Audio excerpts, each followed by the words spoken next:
Hi everyone, welcome to study spring. और आज हम लोग फिर से डिस्कस करेंगे m.Laxmikant के समरी का एक नया चैप्टर जो संविधान की प्रस्तावना है, प्रीएम्बल ऑफ द कॉन्स्टिट्यूशन। इस चैप्टर से हमें ये पता चलेगा कि पूरे कॉन्स्टिट्यूशन को बनाने में एक प्रीएम्बल को जो लाया गया हुआ था उसका मेन मोटो क्या था और कैसे प्रीएम्बल से हम पूरे कॉन्स्टिट्यूशन को देख सकते हैं, उसे कैसे रिलेट कर सकते हैं कि क्या मैटर रहा होगा जो कि कॉन्स्टिट्यूशन को और ज्यादा स्ट्रांग बनाने में हेल्प किया होगा प्रीएम्बल के थ्रू। ये आपका पार्ट 1 होगा। इसको हम लोग 3 पार्ट में कवर करने वाले हैं पूरे सेशन को। ये फर्स्ट पार्ट होगा। चलते हैं अपने टॉपिक की तरफ। बट बिफोर टू बिगिन, अगर आपको ऐसा लगता है कि चैनल डेडिकेटली आपके लिए वर्क कर रही है, चैनल को सब्सक्राइब और शेयर जैसे आप करते हैं वैसे करते रहिए। साथ में पीडीएफ आप टेलीग्राम चैनल स्टडी स्प्रिंग से डाउनलोड कर सकते हैं। अगर हम सबसे पहले प्रीएम्बल की तरफ आए तो हमें प्रीएम्बल में 2-3 चीजों को देखना होगा जहां से डायरेक्ट क्वेश्चन आते हैं। पहला क्वेश्चन यहाँ पर आ जाता है आपका 42nd कॉन्स्टिट्यूशनल अमेंडमेंट से, जो 1976 में हुआ था। यहाँ से आपके 3 क्वेश्चन आते हैं बन करके। पहला कि इस 42nd कॉन्स्टिट्यूशनल अमेंडमेंट 1976 में किन किन शब्दों को जोड़ा गया हुआ था प्रीएम्बल में, वो चीज निकल करके आया हुआ था। तो यहाँ पर समाजवादी वर्ड को जोड़ा गया था, धर्मनिरपेक्ष को पंथ निरपेक्ष किया गया हुआ था, और यहाँ पर एक और अखंडता शब्द जो था इसको जोड़ा गया हुआ था 42nd कॉन्स्टिट्यूशनल अमेंडमेंट 1976 के बाद प्रीएम्बल में। ये 2 क्वेश्चन यहाँ से बनकर के आते हैं। तीसरा ये आता है एक बार कि यहाँ पर जो है वो प्रीएम्बल को कब लागू किया गया हुआ था। ठीक है, तो यहाँ से 26 नवंबर 1949 ईस्वी को जो इसे लागू किया गया हुआ था ये है। और तीसरा यहाँ पर हिंदी का वर्ड कभी कभी पूछ लिया जाता है, ये आपका इंपॉर्टेंट है, इसको जरा सा आपको देखने की जरूरत है। बाकी की चीजें जो है यहाँ पर हम लोग पीछे के चैप्टर से कवर करते हुए आ रहे हैं, वो बहुत डिफिकल्ट नहीं है उसको कवर करना। अब हम लोग पार्ट बाय पार्ट आते हैं प्रीएम्बल के ऊपर। सबसे पहले अगर हम लोग प्रीएम्बल के ऊपर आएंगे पर मन में एक क्वेश्चन जरूर आएगा कि प्रीएम्बल लाने के पीछे रीजन क्या रहा होगा। तो अगर आप सपोज दैट इस घर की बात करते हैं, ये एक घर है, और अगर आप इंजीनियर के पास जाते हैं इस घर को बनवाने के लिए, तो आप क्या करते हो? सबसे पहले इंजीनियर को बोलते हो कि इसका एक मैप बना करके दीजिए, जो मैप इस घर को बनाने में जो है हमें हेल्प करेगा, और किस तरीके का ये घर होगा इसका स्ट्रक्चर निकल करके आएगा हमारे सामने में। सेम चीज प्रीएम्बल का था। प्रीएम्बल जब लाया गया हुआ था, प्रीएम्बल को जब अप्लाई किया गया हुआ था, तो इसका भी मेन मोटो वही था कि हम कॉन्स्टिट्यूशन को बना रहे हैं, इसमें लोगों को किस तरीके की स्वतंत्रताएं मिलनी चाहिए, ठीक है, और ये संविधान किस प्रकार का होना चाहिए। इन्हीं सारे चीजों के लिए प्रीएम्बल को लाया गया हुआ था। और अगर शब्द के अर्थ में इसको समझे तो कुछ इस तरीके का होगा कि किसी भी संविधिक या अधिनियम को लाने में के प्रारंभ में उद्देशिका को जरूर को शामिल किया जाता है, क्योंकि इससे पता चलता है कि वो जो अधिनियम होगा वो किस तरीके का होगा। ठीक है, और संविधान के उद्देशिका से स्पष्ट होता है कि भारत की संविधान किस प्रकार की सरकार की स्थापना करता है। सबसे पहले तो वो सरकार किस तरीके की होगी जो लोकतंत्र को आगे लेकर के जाएगी, और जो रूलिंग पार्टी में होगी, वो जो गवर्नमेंट होगी वो किस तरीके की होगी, नागरिक को किस तरीके की स्वतंत्रता मिलेगी और कितने अधिकार दिए जाएंगे उसको। ये सारे चीजों को क्लियर करने के लिए क्या किया गया हुआ था, तो प्रीएम्बल को लाया गया। और इसके साथ ही भारतीय संविधान की उद्देशिका संविधान के स्रोत को और स्वरूप को और उद्देश्य के साथ साथ संविधान के अंगीकार करने की तिथि की भी उल्लेख करती है। आप अगर पीछे के स्लाइड में देखिएगा, संविधान को कब लागू किया गया हुआ था, 26 नवंबर 1949 को, ये भी क्लियर करता है हमारा प्रीएम्बल। इसके साथ अगर आप देखिएगा, ये स्पष्ट करता है भारत के लोगों को, नागरिकों को किस तरीके की स्वतंत्रताएं मिलेगी और कितना अधिकार होगा उनको, और उनके अधिकार के ऊपर किस तरीके का रोक होगा, ये आपके फंडामेंटल राइट के पास क्लियर कर दिया जाता है। अब अगर प्रस्तावना को आप देखिएगा तो प्रस्तावना में सबसे पहले संविधान का स्रोत भारत के लोगों को माना गया है। We the people of India, हम भारत के लोग। जब प्रीएम्बल को आप पढ़ते हैं तो वहां आपको दिखाई देगा सबसे पहला वर्ड यही होता है, we the people of India, हम भारत के लोग। मतलब संविधान के स्रोत कौन है, तो संविधान के स्रोत जो है वो भारत के लोग हैं। इसके बाद संविधान का स्वरूप कैसा होगा, तो संविधान एक ऐसे स्वरूप का निर्माण करेगा जो संपूर्ण प्रभुत्व संपन्न होगा। मीन्स ये सारे एक एक वर्ड को हम लोग तोड़ तोड़ के देखने वाले हैं अभी। समाजवादी होगा, पंथ निरपेक्ष होगा, लोकतंत्रात्मक होगा, और गणराज्य तो होगा ही होगा। उद्देश्य इसका क्या होगा, प्रीएम्बल को लाने में, कॉन्स्टिट्यूशन को बनने से जो रिलेट किया गया हुआ था उसमें पहला इसका उद्देश्य ये था कि हम न्याय देंगे। लेकिन उस न्याय में टर्म एंड कंडीशन क्या होगा, कि वो न्याय सामाजिक होगा, आर्थिक होगा और राजनीतिक होगा। ये तीनों न्याय हम देंगे व्यक्ति को। सामाजिक न्याय का मतलब डिस्क्रिमिनेशन नहीं होगा। आर्थिक न्याय जीवन यापन को सुदृढ़ करने के लिए हर एक चीज को अप्लाई किया जाएगा। और राजनीतिक न्याय का मतलब होता है कि आप अगर 18 साल के हैं तो आपको इक्वल पावर दिया जाएगा वोटिंग करने का, ये आपका राजनीतिक पावर आ जाता है। स्वतंत्रताएं आपको दी जाएगी जो कॉन्स्टिट्यूशन में आपके फंडामेंटल राइट में मेंशन किया गया हुआ है। इक्वालिटी के ऊपर वर्क किया जाएगा, व्यक्ति की गरिमा के ऊपर वर्क किया जाएगा, राष्ट्र की एकता के ऊपर और बंधुता के ऊपर। ये सारे स्वरूप थे, ये सारे उद्देश्य थे हमारे इंडियन कॉन्स्टिट्यूशन के, जो प्रियम्बल में मेंशन कर दिया गया हुआ है। और एक चीज और आपको बता दें कि प्रियम्बल जो है वो इनफोर्सेबल नहीं है, ठीक है, वो इनफोर्सेबल नहीं है। लेकिन फिर भी जब कोई ऐसे वर्ड जो होते हैं जिसके ऊपर सुप्रीम कोर्ट तक बातें जाती है, ऐसे केस आती है, उस वक्त सुप्रीम कोर्ट चाहती है तो प्रियम्बल को ही जो है संविधान के बेसिक स्ट्रक्चर को लेकर के ही उस केस का जो है वो सुनवाई करती है। और प्रियम्बल और आपका जो फंडामेंटल राइट है वो एक दूसरे के पूरक है। प्रियम्बल और कॉन्स्टिट्यूशन एक दूसरे के पूरक है, और इसको साथ में लेकर के सुप्रीम कोर्ट जब किसी ऐसे विधि का जो है वो समय आता है जिस वक्त उसके पास प्रॉब्लम्स सामने क्रिएट होते हैं, तो ये दोनों को देख करके ही सुप्रीम कोर्ट अपना जजमेंट सुनाती है जब कॉन्स्टिट्यूशन से रिलेटेड कोई मैटर आता है। तो इसके बाद हम लोग आते हैं फिर से कॉन्स्टिट्यूशन, ये प्रियम्बल से रिलेटेड जो वन लाइनर क्वेश्चन आपके आते हैं, जो वन लाइनर डायरेक्ट क्वेश्चन आते हैं, उसके ऊपर अगर हम लोग आएंगे तो कॉन्स्टिट्यूशन को पंडित जवाहरलाल नेहरू ने संविधान की उद्देशिका का आधार करने के लिए 13 दिसंबर 1946 को निर्मात्री सभा में पेश किया था। दो क्वेश्चन यहाँ से निकल करके आते हैं। प्रियम्बल को कब लागू किया गया हुआ था? लागू किया गया हुआ था 26 नवंबर 1949 ईस्वी को, और इसे 13 दिसंबर 1949 ईस्वी को पेश किया गया हुआ था निर्मात्री सभा में। दो क्वेश्चन है, दोनों आते हैं एग्जाम में। तीसरा एक कंफ्यूजन क्या होता है कि प्रियम्बल को लागू किया गया था 26 नवंबर 1949 ईस्वी को, तो फिर संविधान को कब लागू किया गया हुआ था? तो 26 जनवरी 1950 को। इस कारण से कुछ लोग गणतंत्र और प्रियम्बल वाले बात में जो है सो थोड़ा सा क्या करते हैं तो उलझ करके रह जाते हैं। बट यहाँ पर क्लियर कर लीजिए कि प्रस्तावना को 26 नवंबर 1949 को लागू किया गया हुआ था, और हमारे देश में संविधान को 26 जनवरी 1950 को लागू किया गया हुआ था। इसके साथ ही भारतीय संविधान का जो विचार है कि भारतीय संविधान में जो प्रस्तावना का विचार है कि प्रस्तावना एक होना चाहिए, हमारा आधारभूत संरचना के रूप में इसको लेना चाहिए, तो वो हमें एक विचार जो मिला हुआ था वो अमेरिका से मिला था। मींस यहाँ पर एक बात क्लियर है कि प्रियम्बल जो है वो अमेरिका में भी होगा। इसके बाद प्रस्तावना की भाषा, किस तरीके की भाषा होनी चाहिए, वो आपको ऑस्ट्रेलिया से लिया गया हुआ था। मतलब कि we the people of India जो है, ये अगर आप बात कीजिएगा तो ये अमेरिका में भी लिखा गया हुआ है, और इसको चेंज करके जो है वो इंडिया में लाया गया, बट भाषा को क्लियर किया गया हुआ ऑस्ट्रेलिया से।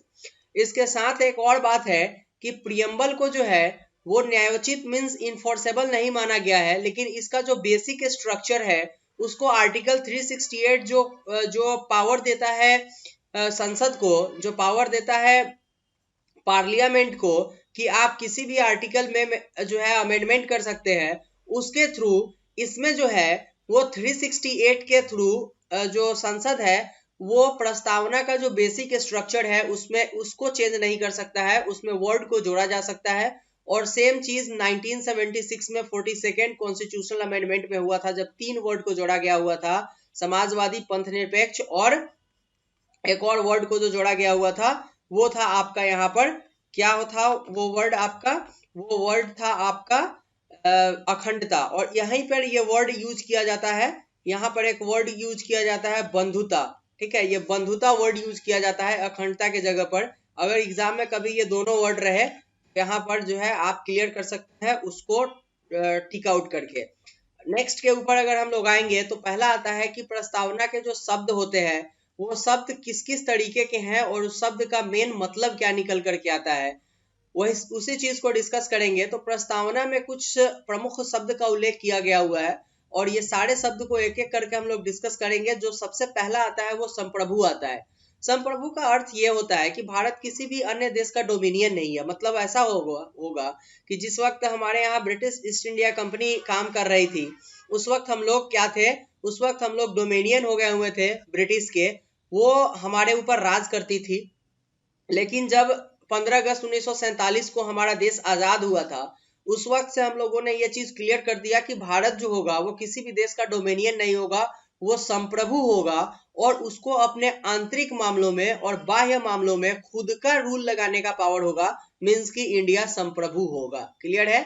इसके बाद एक और बात आया संप्रभु के ऊपर कि भारत संप्रभु देश नहीं है, क्योंकि 1949 में भारत ने राष्ट्रमंडल की सदस्यता को स्वीकार किया और ब्रिटेन को इसका प्रमुख मान लिया। इससे कुछ लोगों का तर्क था कि ब्रिटेन जब इसका प्रमुख हो गया हुआ है तो इंडिया जो है वो संप्रभु देश कैसे हो सकता है, लेकिन ये टर्म एंड कंडीशन जोड़ा गया कि इसको जो है वो प्रमुख इंडिया अगर ब्रिटेन को मान रहा है तो अपने स्वेच्छा से मान रहा है, ना कि इसके ऊपर कोई दबाव है। भारत जब भी चाहे ये जो है इसकी सदस्यता को त्याग सकता है।